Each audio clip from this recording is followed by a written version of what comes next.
Brasil ODS, um programa do Observatório do Terceiro Setor com o apoio da FAPESP, explorando os Objetivos de Desenvolvimento Sustentável da Agenda 2030.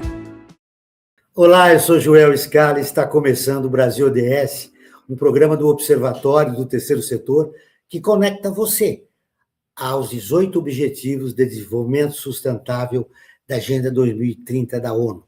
Ele tem o apoio da FAPESP, a Fundação de Amparo à Pesquisa do Estado de São Paulo. Enchentes, secas, tempestades e deslizamentos têm se tornado cada vez mais frequentes e fatais no Brasil. Entre 1991 a 2024, mais de 90% dos municípios brasileiros registraram pelo menos um desastre relacionado ao excesso ou à falta de chuva. Até que ponto podemos chamar esses desastres de naturais? A ciência mostra que as mudanças climáticas, a ocupação do território e as falhas na gestão pública também ajudam a explicar a dimensão dos danos. Em um momento em que o Brasil entra em um período eleitoral, discutir prevenção, adaptação e políticas públicas para a crise climática se torna cada vez mais urgente.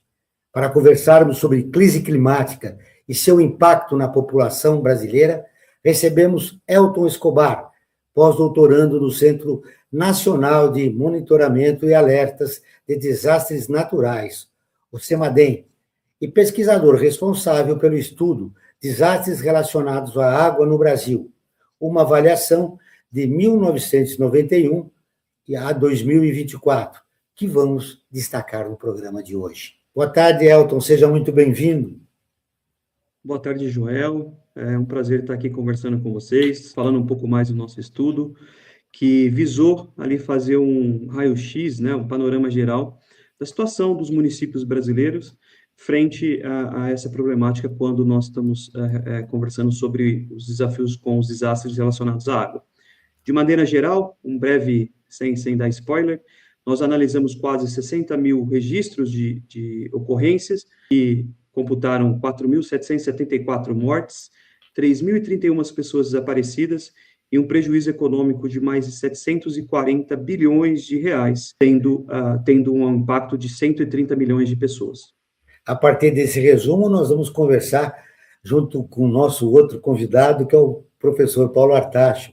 Ele é professor do Instituto de Física da USP e diretor do Centro de Estudos Amazônia Sustentável.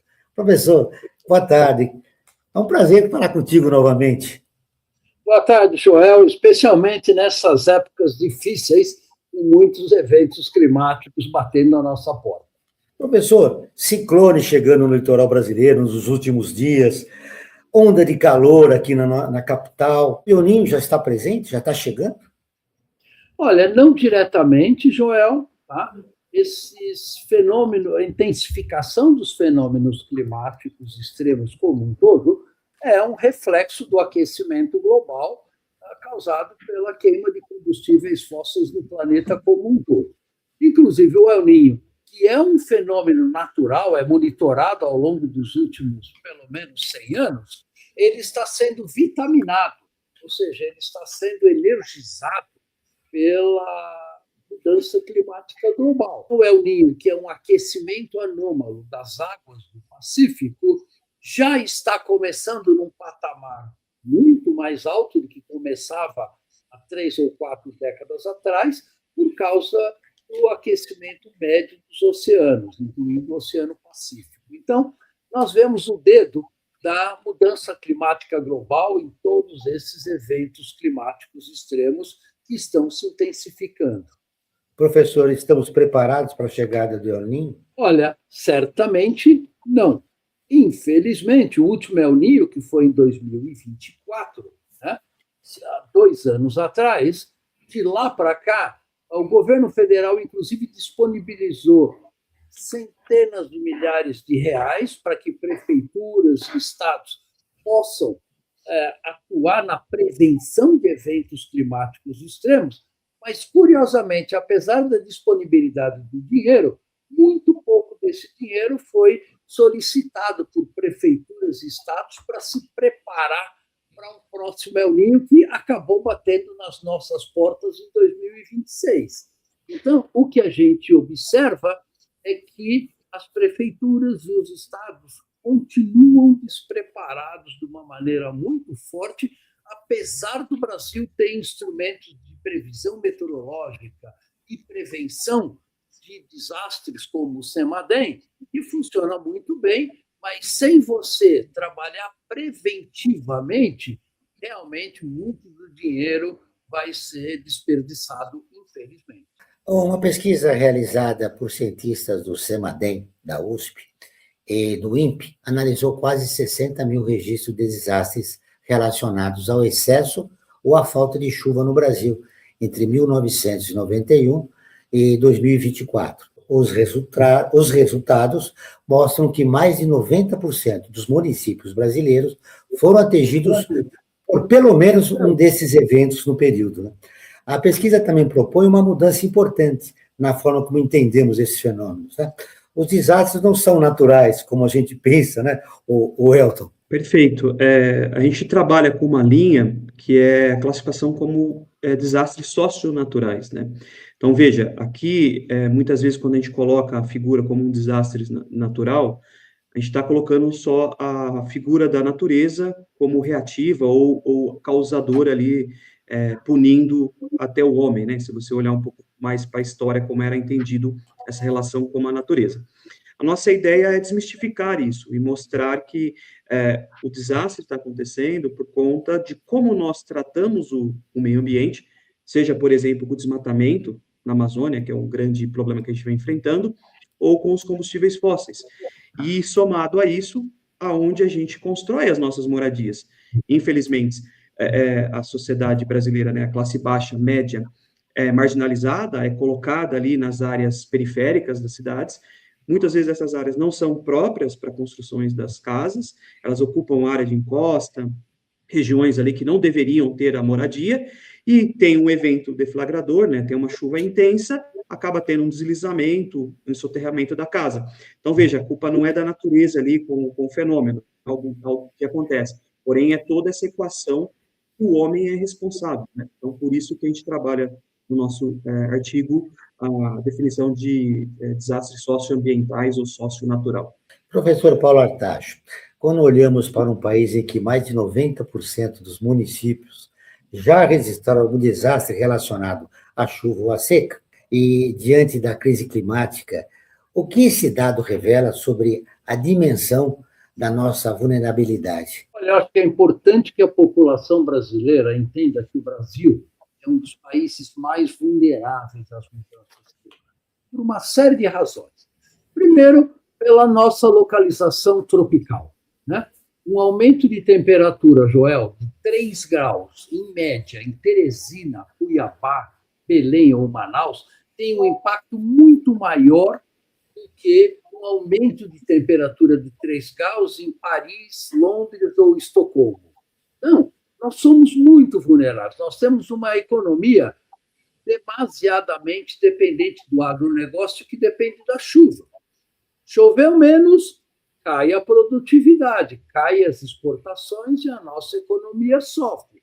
Temos uma matriz energética que depende bastante da geração de hidroeletricidade, que também depende da chuva. E temos, finalmente, ecossistemas muito críticos que dependem da precipitação, como o Pantanal e a própria Amazônia. Resultados recentes do Mapa Biomas mostram que o Pantanal perdeu 30% do seu fluxo de água nos últimos 20 anos. Isso está redesenhando a configuração daquele ecossistema que traz prejuízos enormes para todo o Brasil. Então, o Brasil precisa cuidar melhor da sua população, dos seus ecossistemas, reduzindo a emissão de gases de efeito estufa, implementando a transição energética e vai por aí afora. Ô, Elton, no seu estudo, você citou a construção em lugares inadequados, né, no desenvolvimento urbano das cidades, a criação de favelas onde não é possível, exatamente porque tinha grandes problemas. Eu queria saber de você a respeito, além disso, do que o qual o resultado mais alarmante que você poderia dizer para nós a respeito do teu estudo, além da construção de favelas em locais inadequados? Olha, a gente observou vários pontos, né? O primeiro, de cada 10 cidades brasileiras, 9 já enfrentaram ao menos um desastre de uma categoria, tá? Esse número vai até piorando quando a gente vai cruzando essas categorias. Então, isso mostrou para a gente, por exemplo, quando você tem recorrência de problemas por conta de inundação, pegando um gancho do que o professor Paulo colocou, né? O poder público, ele é muitas vezes reativo e paliativo.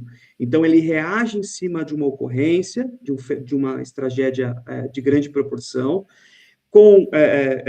tentando tratar os sintomas ali, mas eu não vou na raiz da doença, na raiz do meu problema, né? Seja da inundação, do deslizamento ou da seca. E aí gasta-se muito de forma errada e parece que cria-se um ciclo vicioso. O poder público, ali, a gestão que está tomando conta, veja, nós analisamos de 1991 a 2024, deu 34 anos, nós pegamos mais de 8 períodos de governo, pode ser diferente ou até contínuo, e algumas cidades repetidamente sofrendo com aqueles problemas num ciclo de 4, 5, 6 anos acontecendo. Então, a gente observa que a falta de planejamento, essa questão paliativa, não tratar o problema, né? Isso foi um ponto que a gente colocou, mostra que a gente não está caminhando para o certo, a gente está andando em círculos e não tratando do nosso problema. E outra coisa que a gente observou é que o Brasil gasta-se muito mais com essa parte reativa. Tem um estudo agora, um relatório do TCU, né, o Tribunal de Contas da União, que no período de 2015, ou de 2012 a 2026, o Brasil gastou 3 vezes mais em reconstrução do que em políticas de prevenção. Então, a gente gasta-se muito mais com quando acontece algo, ao invés de eu prever. E aí, casado com isso, existem diversos estudos que mostram a importância da prevenção de sistemas de alerta, por exemplo, como um estudo da ANA, que coloca que a cada R$1 investido em sistema de alerta, eu consigo economizar até R$660 no meu pós-evento ali, que eu tenho aquele problema. Então, veja, a conta é simples, né? Vamos investir em sistema de alerta, por exemplo. Não vou ficar gastando de forma errada quando acontece algo. Ou seja, atualmente os investimentos são desenvolvidos de uma maneira inadequada, né? São paliativos, não estruturais, para se resolver o problema da crise climática. Falando em crise climática, professor Paulo Artacho, de que forma a mudança climática provocada pela ação humana está alterando a frequência e a intensidade dos eventos extremos que o Brasil enfrenta? Olha, desde os primeiros relatórios do IPCC, há cerca de 20 anos atrás, era muito claro, está lá, escrito nos relatórios do IPCC, que é o painel intergovernamental de mudanças climáticas, e que nós iríamos observar um aumento de eventos climáticos extremos. Esse é o primeiro ponto.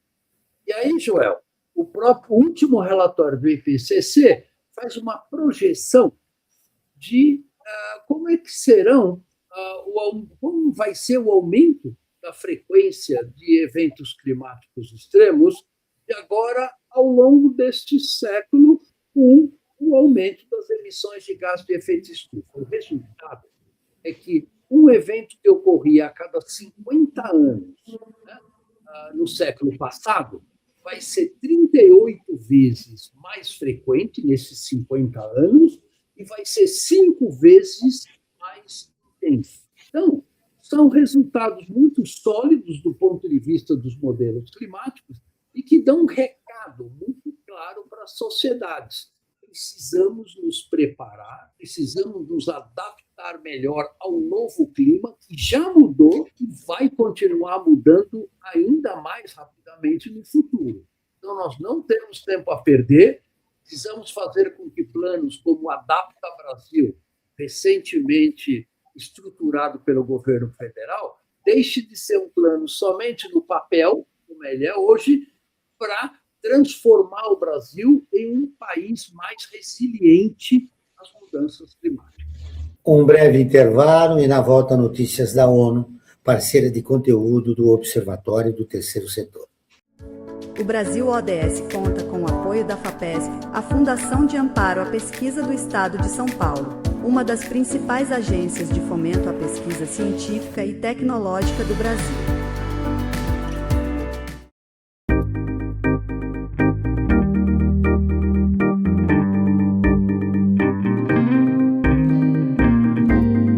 Atividades como pecuária, agricultura e exploração de lenha têm causado um processo de degradação em larga escala na Caatinga, que pode ser agravado pelas mudanças climáticas e resultar na desertificação. Para entender os impactos que o excesso de animais no pasto pode provocar no solo, uma pesquisa de longa duração está sendo feita em áreas de exploração pecuária no semiárido de Pernambuco por cientistas da USP e outras 4 instituições. Com apoio da FAPESP, um dos estudos mostrou que a simples interrupção do pastejo não recuperou a saúde do solo, mesmo após 3 anos de regeneração espontânea. O resultado reforça a necessidade de políticas públicas voltadas à recuperação da caatinga e ao manejo sustentável das atividades agropecuárias, como a adubação verde e o plantio estratégico de árvores, garantindo a preservação dos serviços ecossistêmicos do bioma.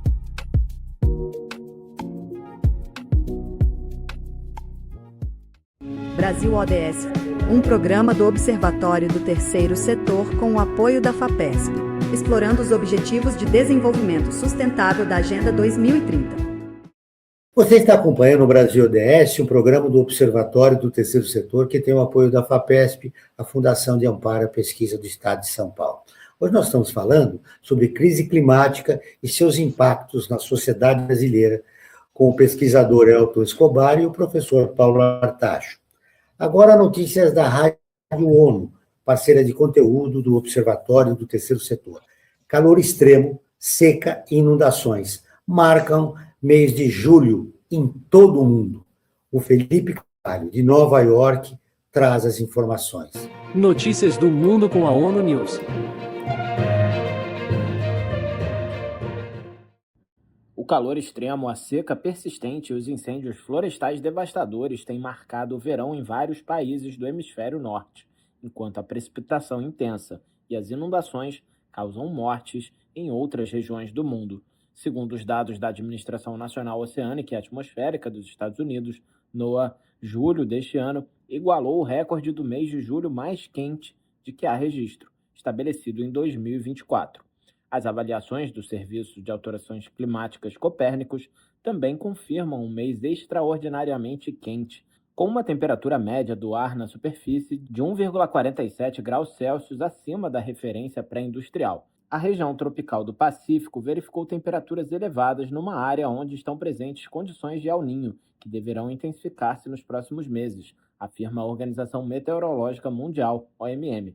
A Europa Ocidental viveu o período entre junho e julho mais quente. Esta tendência prolonga-se em agosto, com alguns países a sofrerem a sua 4ª onda de calor desde maio deste ano. Fora da Europa, partes do norte do Canadá, dos Estados Unidos, do Chifre da África, da Sibéria, do centro-sul da Ásia, da China, da Argentina e do Brasil foram mais secas do que a média. A OMM sublinha que o calor, os níveis excepcionalmente baixos de umidade no solo e a seca estão tendo um impacto devastador nos ecossistemas e na agricultura, aumentando ainda mais o risco de incêndio nas regiões afetadas. Em contrapartida, as zonas da África Ocidental têm registrado chuvas intensas e inundações. O mesmo ocorre em vários países do Sudeste Asiático, cujas comunidades têm vindo a enfrentar cheias rápidas e deslizamentos de terra causadas pela precipitação extrema e repentina. Da ONU News em Nova York, Felipe de Carvalho. Logo no início do programa, o senhor disse, olha, a gente tem no papel aí, nós temos no papel, está muito bem desenhado, mas na prática ainda nós não temos nada de efetivo. Diante desta realidade, o que é necessário para acordarmos enquanto sociedade civil da importância de abordarmos corretamente a crise climática no país? Joel, 2 coisas. É muito simples a solução deste problema.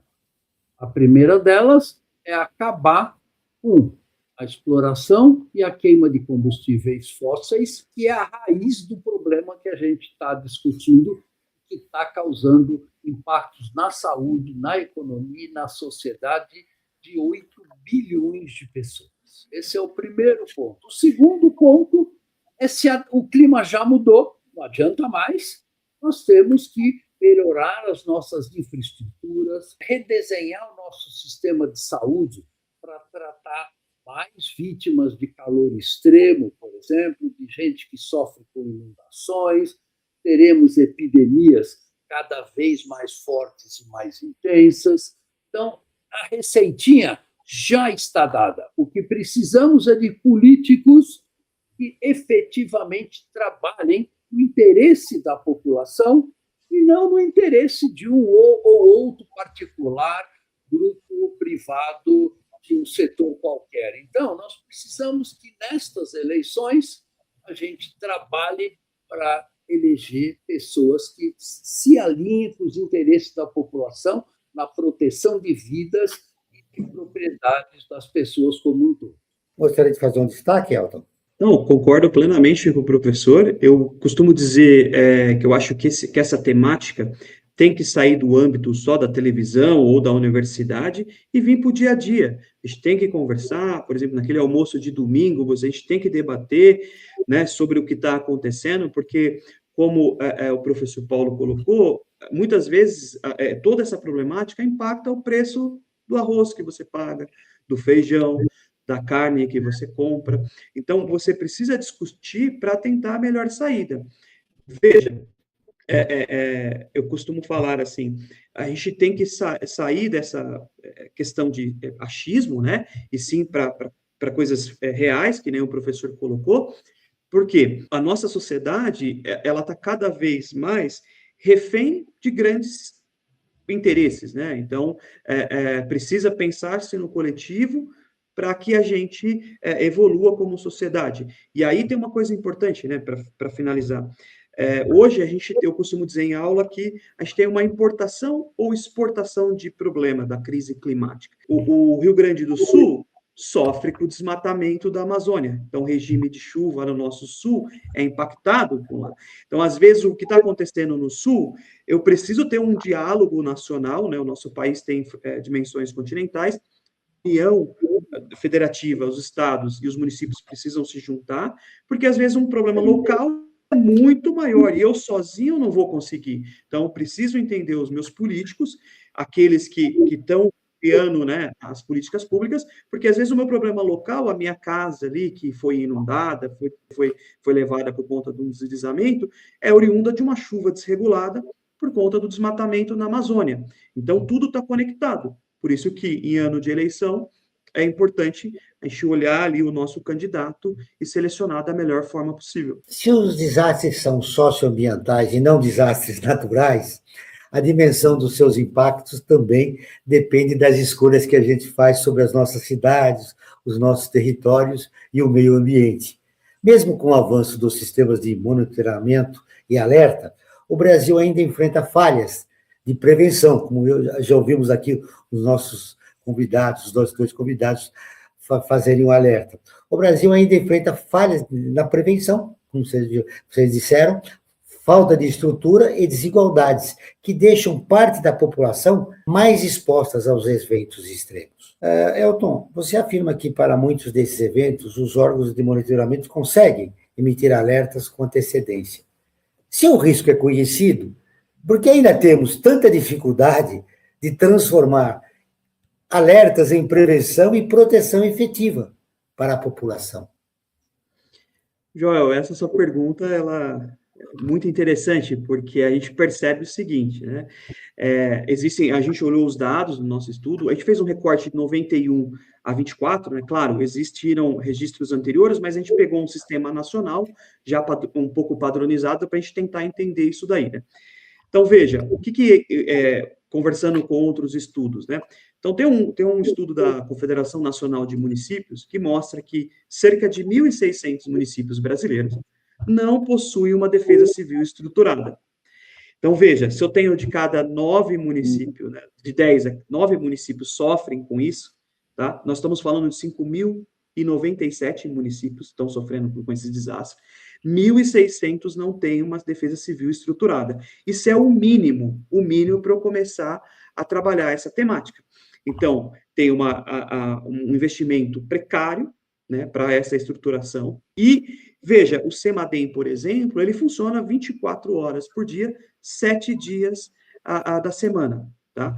A gente emite os alertas, mas se a minha defesa civil não é estruturada, não tem muito o que ser feito. Né? Então, veja, é um trabalho de conexão. Então, tem o alerta, tem que ter a estrutura que vai fazer ali a ação, tem que ter um treinamento com a população, tem que conversar com a população que está em área de risco, explicar os riscos. Não é só receber uma mensagem assim, procure um lugar seguro, por exemplo. A pessoa onde ela mora, ela precisa saber, olha, esse é um lugar seguro, esse é o plano se a gente tiver um deslizamento, por exemplo. Esse é um plano se a gente tiver inundação. Então, tudo isso precisa estar alinhado, né? Então, veja, nós precisamos de investimento constante, que nem eu estava falando dos ciclos, né? A gente percebe que não há essa continuidade e também não existe uma integração. Às vezes o partido A não quer conversar com o partido B, em esfera, por exemplo, municipal, estadual ou federal, e aí cada um fica fazendo ali as suas políticas sem, de fato, ser assertivo. Então, essa é uma parte importante. A gente precisa conversar a mesma língua, todo mundo querendo o bem comum, né, coletivo, e algo contínuo. Não é porque eu não tive, por exemplo, uma inundação esse ano, se eu tenho um município que, num período de 34 anos, teve mais de 10 registros de inundações, de casas afetadas, eu não posso deixar de fazer investimento, eu não posso esperar quando vai ter, eu preciso ter essa continuidade. Então, o poder público, né, os governantes precisam entender que eu preciso ter medidas de curto, médio e longo prazo. Professor Paulo, ao mesmo tempo em que discutimos a crise climática, nós continuamos vendo desmatamento, expansão agropecuária e ocupação de áreas ambientalmente sensíveis. Até que ponto o nosso modelo de desenvolvimento está contribuindo para aumentar a frequência e, principalmente, a gravidade desses desastres? Olha, Joel, o sistema econômico que nos trouxe até aqui, né, baseado basicamente em duas grandes vertentes. Primeiro, o esgotamento dos recursos naturais do nosso planeta, uma exploração econômica desenfreada e sem limites, e também baseado na maior desigualdade, fomentando a maior desigualdade social possível, ele não é sustentável mais nem a curtíssimo prazo. Então, o que estamos discutindo nesse programa e outros é que, na verdade, é uma necessidade premente e urgente de uma mudança de todo o sistema socioeconômico que temos hoje, para um sistema socioeconômico muito mais sustentável, que respeite os limites planetários, muito mais justo para com a população e assim por diante. Então, a única saída que temos para essa emergência climática e essas crises geopolíticas que estamos tendo recentemente é uma só, são a implementação de políticas baseadas nos 17 Objetivos de Desenvolvimento Sustentável, os ODS, que são basicamente a receitinha de como nós vamos chegar lá. Isto é fundamental que a gente possa construir. Elton, a pesquisa estima que mais de 129 milhões de pessoas são afetadas e prejuízos superiores a 123 bilhões de dólares. A sua pesquisa revela isso, né? Mas você alerta que os números reais podem ainda ser maiores, né? O que essa subnotificação revela sobre a capacidade do país de conhecer e gerenciar os seus próprios riscos? Olha, Joel, esse é um ponto que nós destacamos no nosso estudo, é que é o seguinte, demorou para existir um sistema unificado e que também a sociedade, né, a Defesa Civil, por exemplo, soubesse utilizar. Então, veja, em 2013 é implantado o Sistema Integrado de Alertas de Desastres Naturais, desculpa, o S2ID, e aí, olhando nos dados lá, teve uma patinação, a gente percebeu que muitos municípios não estavam reportando, seja porque não sabiam, acho, como utilizar o sistema, ou um sistema difícil de trabalhar, porque faltou ali um braço do poder público em ir até essa frente e ensinar como era utilizado. Então, a gente tem até uma coisa interessante, a gente tem uma crescente de registro, aí quando implementa o sistema, os registros caem. E aí a gente falou, opa, peraí, caiu ou está tendo acontecendo alguma coisa? A gente foi lá, na base de dados, a gente viu que, por exemplo, assim, tinha 80% dos municípios que utilizavam o antigo sistema, cai para 29%. Então, não é que os desastres não estavam acontecendo, eles não estavam sendo reportados. E aí, uma busca do nosso grupo, a gente foi tentar ver pontuais que a gente sabia alguns desastres, né, se o município tinha registrado. E aí a gente percebeu que alguns não constavam nesse banco de dados ali no período de 2013 a 2019. Em 2019, a gente percebe que o sistema S2ID começa a ser utilizado por um número maior de municípios, e aí, de fato, a linha começa a voltar naquela projeção que a gente vinha observando, né? Maior número de registro, maior número de óbitos, prejuízos econômicos, e aí escancarando os problemas que o professor Paulo estava falando das mudanças climáticas, né? Veja, só um recorte, a gente pegar de 2010 para cá, quantos desastres que nós tivemos, a gente trouxe, né? A gente tem ali a região serrana em 2011, um dos maiores em questão de fatalidades. A gente teve problemas com a Baixada Santista em São Paulo e em Minas Gerais. Tivemos um ano ruim para Petrópolis em 2022, por exemplo, tanto no começo do ano quanto em outubro ali. São Sebastião, região de São Paulo, aqui também sofreu em 23. Rio Grande do Sul, sofrendo a maior tragédia da nossa história, né, até agora. Veja, a gente está falando de 92% dos municípios afetados. De 497 municípios, 459 relataram algum desastre relacionado às chuvas intensas. E, mais recente, nós tivemos no Juiz de Fora, ali, na região da Zona da Mata. Então, pegando o que o professor Paulo colocou, os relatórios lá atrás já falavam que esses eventos iam aumentar, eles estão acontecendo em áreas um pouco diferentes, só que, na minha percepção, se a gente continuar nessa escala, vai chegar uma hora que o dinheiro público ele é finito, ele não tem dinheiro para toda hora eu ficar recuperando, tentar recuperar as áreas. E se um estado, por exemplo, 92% dos municípios são afetados, imagine se a gente fala isso para São Paulo, para Rio de Janeiro, para Minas Gerais e para os outros estados do Brasil. Como é que a gente vai ter investimento público na recuperação? A gente precisa investir em medidas de mitigar os impactos. Seja, que nem o professor Paulo colocou, cessar o desmatamento, a queima do combustível fóssil, só isso já não é garantia que a gente vai conseguir cessar. Em 5, 10 anos, a gente vai diminuir o efeito, por exemplo, do El Niño. Um tempo, tudo isso, para a atmosfera se recuperar, teria que fazer um projeto maior de recuperação das áreas degradadas na Amazônia, por exemplo, ter o reflorestamento, para aí a gente começar a colher, né, a gente, vamos dizer assim, começar a tirar esses gases do efeito estufa da atmosfera, né? O primeiro passo é cessar, zerar, e aí a gente tem que começar a pensar em medidas para tentar remover esses gases. E produzir uma mudança profunda de como nós olhamos a crise climática no nosso país. Professor Paulo, quando ocorre um desastre, todos podem ser afetados, mas nem todos estão expostos ao mesmo risco, ou têm as mesmas condições de se recuperar. Como a desigualdade social ajuda a determinar quem sofre mais com a crise climática?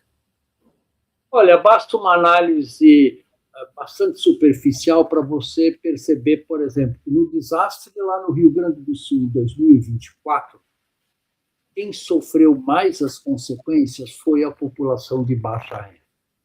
É a população mais vulnerável. Então, isso é um caso de injustiça social enorme.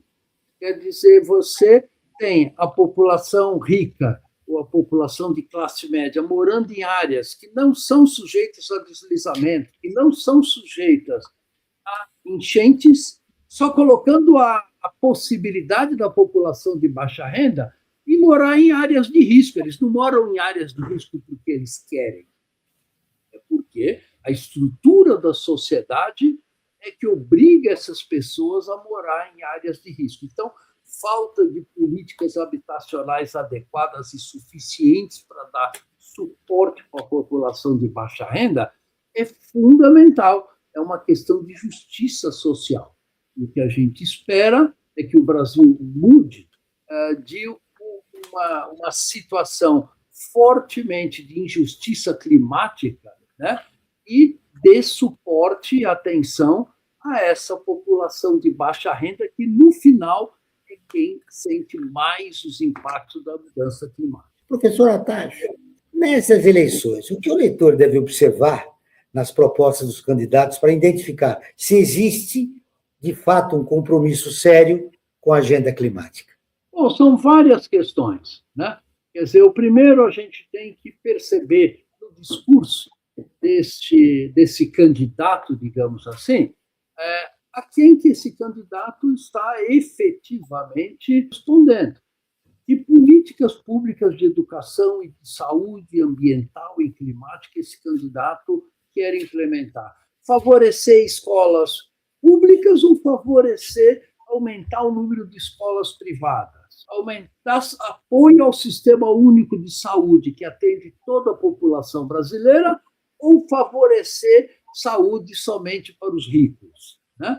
É claro que o discurso da maior parte dos candidatos não é explícito, né? Ou seja, o sujeito jamais vai dizer, olha, eu sou contra pobre e não quero saber de qualquer política de igualdade de renda, porque ele estaria morto do ponto de vista eleitoral.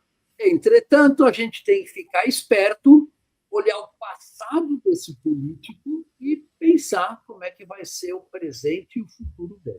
Elton, sua pesquisa mostra que o Brasil já possui dados para identificar muitos dos riscos e que grande parte dos municípios já foi afetada por desastres. Falamos disso durante o programa. Quais as políticas públicas de prevenção e adaptação deveriam ser tratadas como prioridade para os futuros governantes? Joel, o Brasil ele tem as dimensões continentais. Então, o que a gente fez no nosso trabalho foi separar por regiões, porque um plano para o Rio Grande do Sul, por exemplo, a região sul, não é o mesmo plano para, por exemplo, o Nordeste, para a Bahia. Então, a nossa ideia foi, primeiro, fragmentar em regiões para que ali você consiga trazer a melhor política pública para a sua realidade local, né, nesse primeiro enfrentamento. Claro que tudo tem que estar conversando com as esferas, né, o município, o estado e federação. Por exemplo, a gente trouxe que o Sudeste teve o maior número de mortes envolvendo inundações, alagamentos, enxurradas, deslizamentos, e já o Nordeste com as secas. Então, a gente já começa a observar que, olha, uma política pública para o Sudeste tem que ser diferente para o Nordeste. Pegando esse gancho, né?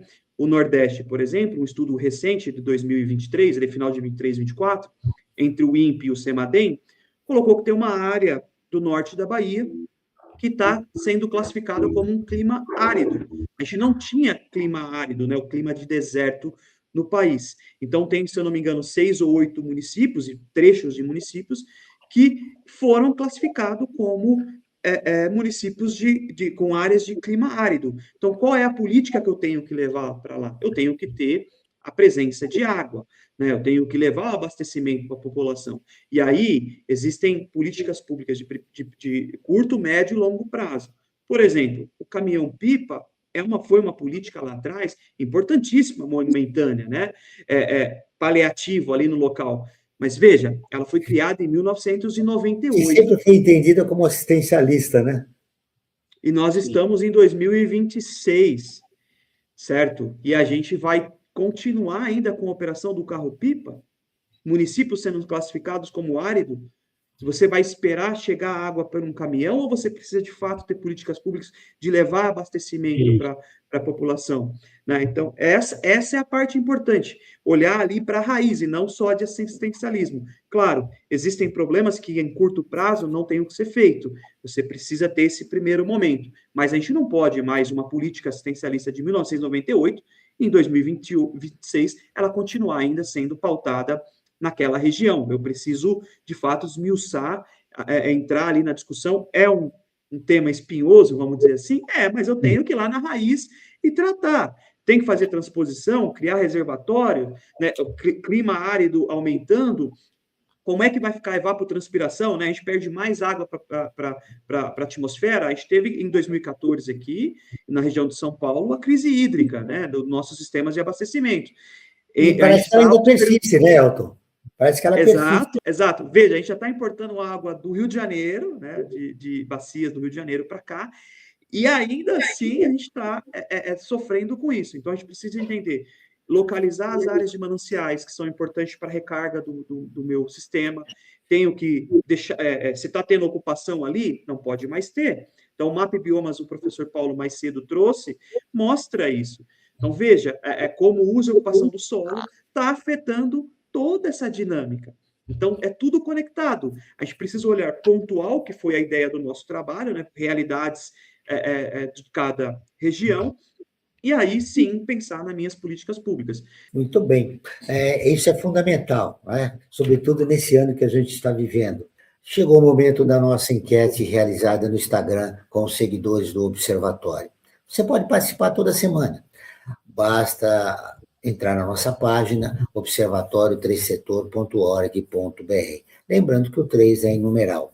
E faça com mais de 700 mil pessoas, siga o Observatório do Terceiro Setor.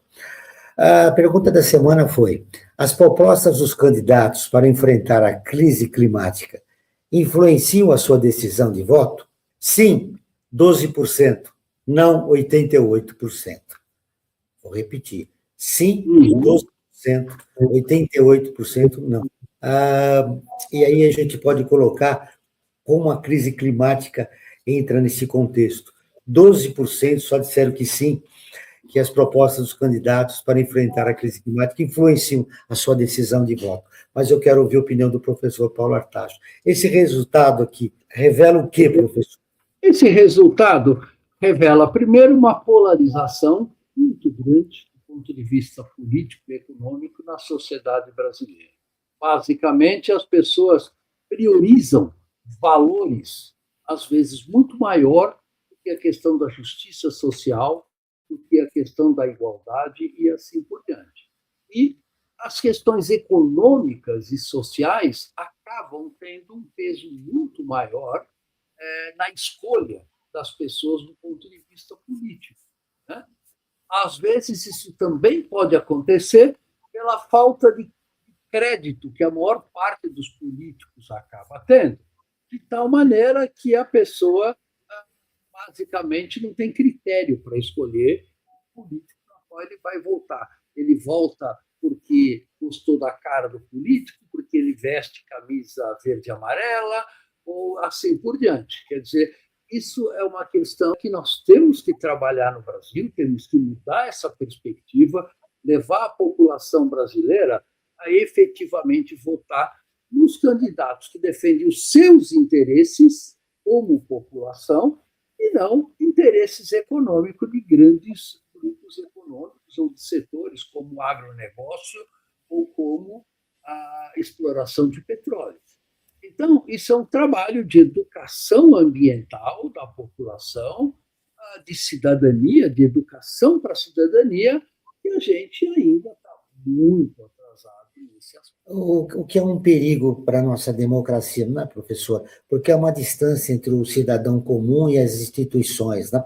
No caso aí seria o legislativo. Como a gente constrói um novo momento? Porque quando a gente fala em prevenção de desastres, a responsabilidade não é apenas do poder público, é da sociedade em geral. Como as organizações da sociedade civil e a própria população podem participar da construção e da cobrança, né, de políticas públicas climáticas mais eficazes, por exemplo. Professor Paulo.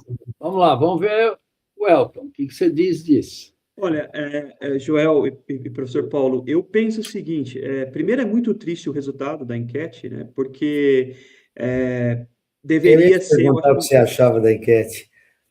Não, mas o professor Paulo colocou pontual ali, eu acho que foi importante, ele sintetizou. Mas eu digo que é triste por conta do seguinte, uma coisa que o nosso trabalho trouxe, existem uns eventos extremos, impactados por uma dinâmica maior, mas a gente percebeu também que existe um estresse ali no cotidiano de pequenos eventos, né?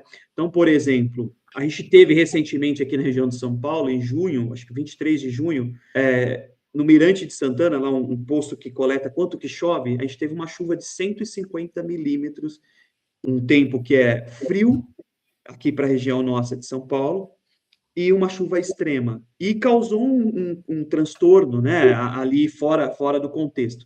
Nisso daí, juntando com o que acontece no dia a dia, então a população precisa entender quanto tempo, por exemplo, eu fico parado no ônibus ou o trem demora para passar, para eu ir para o trabalho, por conta de pontos de alagamento ou de pontos de uma chuva torrencial, por exemplo. Então, tem várias coisas pontuais que afetam o nosso dia a dia. O professor Paulo trouxe o preço, por exemplo, da carne, do arroz, né? A gente, infelizmente, a nossa economia é muito dependente da agropecuária, a gente visa a exportação, principalmente, a gente paga um preço mais caro aqui no país e vai na conta do trabalhador. Lá na hora que você vai no mercado, você perde o seu poder de compra, né? Então, nós, como cidadãos, eu tenho que começar a olhar quem eu estou escolhendo ou quem eu escolhi na última eleição, não é ir lá no dia votar, ir embora, e depois você chega na próxima eleição e perguntar, mas para quem você votou em tal, por exemplo, para prefeito? A pessoa nem lembra, ela fala assim, eu acho que eu votei, não sei se foi em quem ganhou, quem não ganhou. Não, se eu votei naquele candidato, eu preciso cobrá-lo.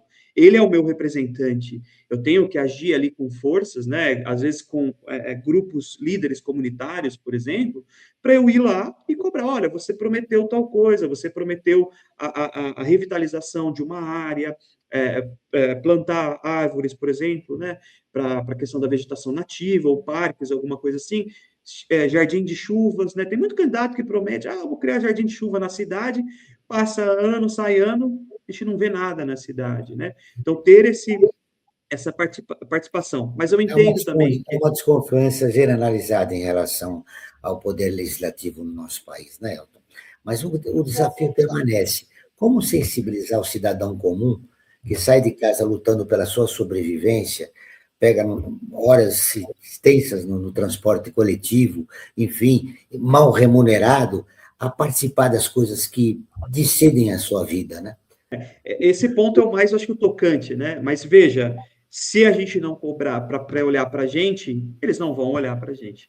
Eles vão continuar olhando, que nem foi colocado antes, para o grupo de interesse deles. Às vezes tem os financiadores das campanhas, os marqueteiros ali que injetam dinheiro na campanha, visando alguns outros interesses, né? Recentemente a gente teve até uma pessoa, uma figura de um governo anterior, falando de passar a boiada, né? Então, em portas fechadas, esses eram os discursos dele, né?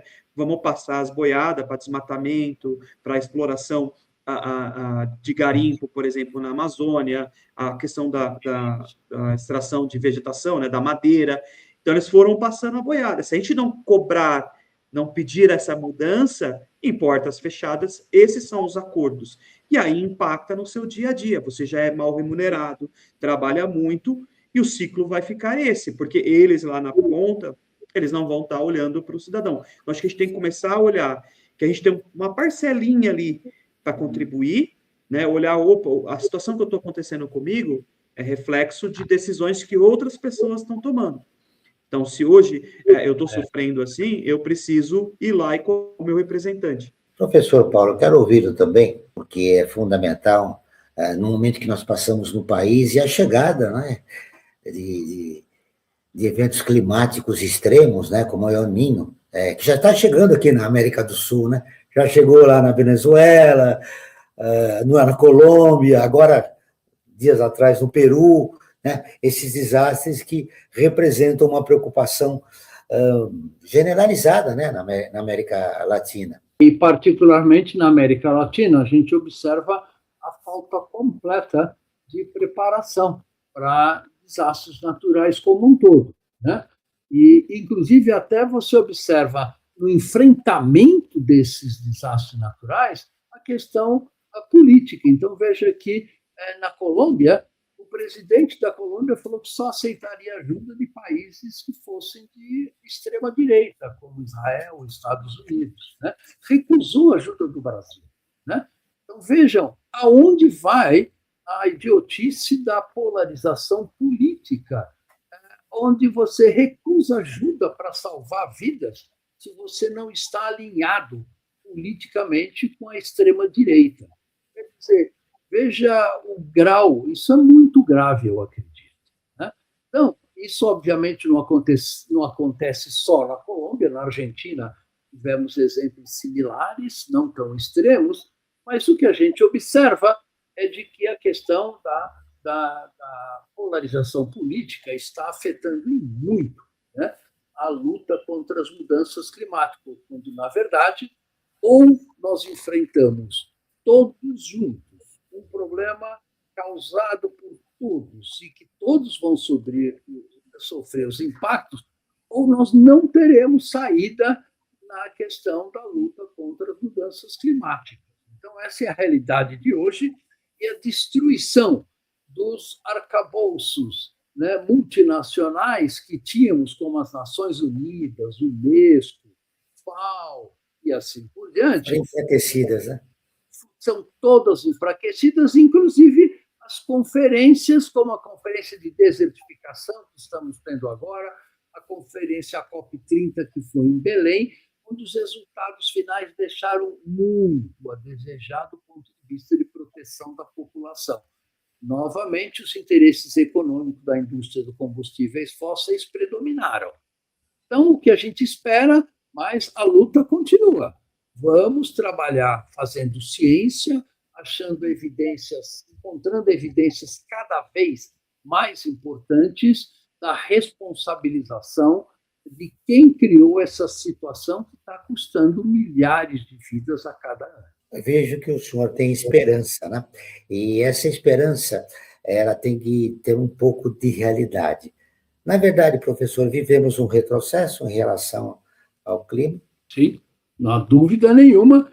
Não só um retrocesso, como uma falta de ação, onde nós vamos ser cobrados por nossos filhos e nossos netos, que vão herdar de nós um planeta 2,8 ou 3 graus mais quente, que é a trajetória que estamos indo com as atuais emissões de 57 bilhões de toneladas de combustíveis fósseis, de dióxido de carbono gerado por combustíveis fósseis a cada ano. E se não mudarmos este cenário, realmente, daqui a algumas décadas, nossos filhos e nossos netos não vão ter muito o que se orgulhar desta atual geração. O que nós vamos fazer nessa década é crítico para o futuro do clima do planeta por vários séculos. Então, estamos passando por um momento muito importante, muito delicado, e a ação da sociedade é absolutamente estratégica. Estamos caminhando para o final do nosso programa. Eu quero as considerações finais dos nossos convidados. Elton, começo com você. Sua pesquisa mostra que os desastres que atingem o Brasil fazem parte de uma crise crônica, não de eventos isolados, né? Se tivéssemos que mudar uma prioridade na forma de como o poder público lida com esses desastres, qual deveria ser, Elton? Bom, a gente tem que pegar tudo que a gente vinha fazendo e começar do zero, né? Vamos começar fazendo certo. Então, olhar ali para os registros que mostram o que vem acontecendo. O professor Paulo colocou as projeções, né, até 3 graus ali acima da média. Já temos as projeções, quais são as áreas que vão sofrer com mais chuva, com menos chuva, e aí a gente sentar e tratar políticas públicas coerentes e que se conversam. Então, veja, você no Rio Grande do Sul está sofrendo por causa da Amazônia, então vamos lá cobrar, olha, veja, para o desmatamento, vamos começar a recuperar essas áreas, vamos replantar, vamos colocar a floresta de volta ali, de pé, né, que vai demorar algumas décadas, mas vamos seguir nesse caminho para lá na frente, nós não sermos essa geração que o professor Paulo colocou, de que somos os culpados dos resultados lá na frente, né? Então é hora de agir. Os cientistas por décadas já vinham falando como que ia acontecer, a gente já está antecipando algumas coisas, por exemplo, 1,5 grau acima da média. As projeções estão mostrando um caminho que não é nada bom para a gente se a gente não fizer nada. Então é hora de a gente mudar o sistema, tentar cessar a questão da combustível fóssil e começar a olhar para outras questões de matrizes energéticas, né? Então, acho que é o momento de ação. É isso que eu deixo como recado, né? Está na hora da gente agir existem excelentes pesquisadores. Aqui eu deixo o meu agradecimento ao professor Paulo, que durante a minha formação li trabalho deles, é uma pessoa renomada, né? Então a universidade tem sim pesquisadores bons, que vêm fazendo pesquisa de ponta, mostrando o que está acontecendo. É a hora de incorporar isso na sociedade como um todo, na parte de políticas públicas. É a hora de valorizar a ciência, né? Passamos anos aí atrás, muitos difíceis para a sociedade em geral e, sobretudo, para o negacionismo na ciência, né? Temos que mudar essa situação, né? Professor Paulo, uma mensagem final sua sobre a importância de tratar essa crise climática como uma questão central. E aí você falou do futuro do país, do futuro para as novas gerações e para as escolhas que precisamos fazer para deixarmos um Brasil melhor para as futuras gerações. Não há dúvida, Joel, que a questão climática e a questão ambiental, mais amplamente falando, e também a perda da biodiversidade, são os 3 aspectos fundamentais que vão dar o futuro da humanidade como um todo. Aí não é só do Brasil, né? E, obviamente, se a gente não respeitar os limites planetários de disponibilização de água, nutrientes e assim por diante, nós realmente vamos comprometer a vida do planeta como a gente conhece hoje. O planeta vai continuar vivendo, talvez sem nós, talvez sem uma das espécies que efetivamente acabaram causando uma tal confusão no equilíbrio que o planeta tinha até 300, 400 anos atrás. O planeta vai seguir a sua trajetória, eventualmente sem nós. O que nós temos que fazer é tentar fazer uma mudança de trajetória no sistema econômico para que a gente possa preservar bilhões de vidas ao longo das próximas. Chega ao fim mais uma edição do programa Brasil ODS do Observatório do Terceiro Setor, que tem o apoio da FAPESP, a Fundação de Amparo à Pesquisa do Estado de São Paulo. Hoje nós falamos sobre crise climática, os impactos dos desastres socioambientais e a importância da prevenção e das políticas públicas para a proteção da população brasileira. Agradecemos a participação do Elton Escobar, pós-doutorando, pesquisador no Centro Nacional de Monitoramento e Alertas de Desastres Naturais, o CEMADEM. Professor Paulo Artacho, professor do Instituto de Física da USP e diretor do Centro de Estudos Amazônia Sustentável. Para rever esse e outros programas, acesse observatório3setor.org.br e siga o Observatório nas redes sociais. Ficamos por aqui, sempre na luta por uma sociedade mais justa, solidária, sustentável, inclusiva e tolerante. Até o próximo programa. Brasil ODS, um programa do Observatório do Terceiro Setor com o apoio da FAPESP, explorando os Objetivos de Desenvolvimento Sustentável da Agenda 2030.